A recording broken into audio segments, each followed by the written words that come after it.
नमस्कार। एक बड़ी खबर के साथ शुरुआत करेंगे जो कि सिरसा से आ रही है, जहां पर सिरसा में नेशनल हाईवे जाम करने वाले 800 किसानों पर केस दर्ज किया गया है। एक बड़ी खबर, आखिरकार 5 किसानों की रिहाई को लेकर किसानों की जीत तो हुई, मगर जीत के बाद एक फिर चिंता बढ़ गई है।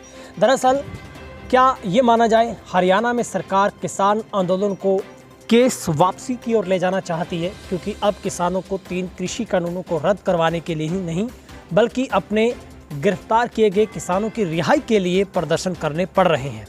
पुलिस ने 2 घंटों तक राष्ट्रीय राजमार्ग जाम करने के मामले में करीबन 800 किसानों के खिलाफ केस दर्ज किया है।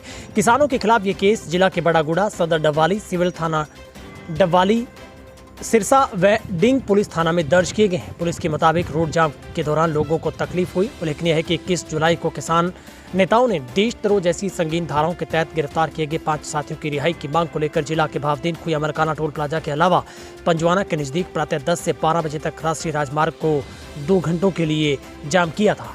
22 जुलाई को गिरफ्तार 5 साथी जमानत मिलने के बाद लघु सचिवालय के बाहर धरने पर बैठे किसानों के बीच पहुंचे तो किसानों ने अपना धरना समाप्त कर दिया। उधर पुलिस अधीक्षक डॉक्टर अर्पित जैन ने बताया है कि 21 जुलाई को राष्ट्रीय राजमार्ग जाम करने के मामले में अलग अलग थानों में 4 FIR दर्ज की गई हैं।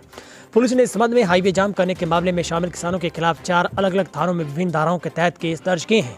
हालांकि सिविल लाइन थाना में नेशनल हाईवे एक्ट के तहत मुकदमा दर्ज नहीं किया गया, क्योंकि लघु सचिवालय के बाहर बरनाला रोड पर धरना स्थल राष्ट्रीय राजमार्ग नहीं है।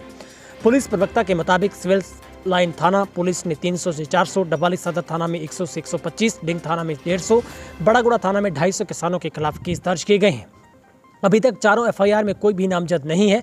पुलिस प्रवक्ता की माने तो पुलिस वीडियोग्राफी के माध्यम से इन किसानों की पहचान करेगी। वहीं पर हरियाणा किसान मंच के प्रदेश अध्यक्ष प्रहलाद सिंह बारूखेड़ा ने कहा है कि किसानों को मुकदमों का डर नहीं है।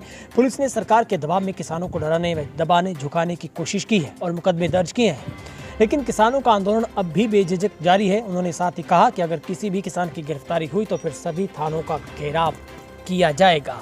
बड़ा सवाल उठता है, आखिर जिस मंशा के साथ किसानों का आंदोलन चल रहा था उसे अब डाइवर्ट करने की कोशिश की जा रही है, क्योंकि आपने देखा होगा किसानों को अपने साथियों को रिहा करवाने के लिए यहाँ तक कि आमरण अनशन पर बैठना पड़ता, और जिसका सबसे बड़ा उदाहरण देश और हरियाणा में है कि बलदेव सिंह सिरसा को 5 दिनों तक भूखे प्यासे बैठना पड़ा।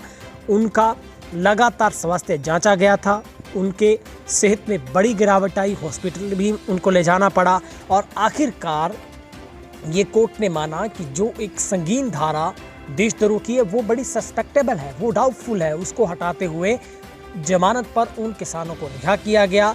वो किसान वापस धरने पर पहुंचे, फिर बलदेव सिंह सिरसा की ओर से अपना आमरण अनशन खत्म किया गया। इससे पहले ना सिर्फ किसान परेशान हुए 6 दिनों तक, बल्कि पुलिस को भी एक एक टांग पर खड़े होकर पहरा देना पड़ा। दोनों तरफ मुश्किलें। तीसरी मुश्किल, जब किसानों को हाईवे जाम करना पड़ा तो लोगों के साथ 2-4 होना पड़ा। लोगों को बड़ी मुश्किल के साथ किसानों ने कन्वे किया कि वो जनता को परेशान नहीं करना चाहते हैं, वो किसी रोडवेज को बंद नहीं करवाना चाहते हैं, लोग अपने गंतव्य तक पहुंचना चाहते थे। लेकिन हाईवे जाम होने की वजह से लोगों को कई घंटों तक बसों में बैठकर इंतजार करना पड़ा। हालांकि किसानों ने उन लोगों के लिए चाय, भोजन, लंगर की व्यवस्था की। लोगों ने किसानों का धन्यवाद बोला, मगर पुलिस को इस सब चीज़ों में मौका मिला केस दर्ज करने का। अब सिरसा के विभिन्न थानों में करीब 800 से ज़्यादा किसानों के ऊपर कई धाराओं के तहत मुकदमा दर्ज किया गया है। अब आगे की लड़ाई का फिर से ऐलान हुआ है किसानों की तरफ से, यदि किसी भी किसान की गिरफ्तारी हुई तो फिर थानों का घेराव होगा।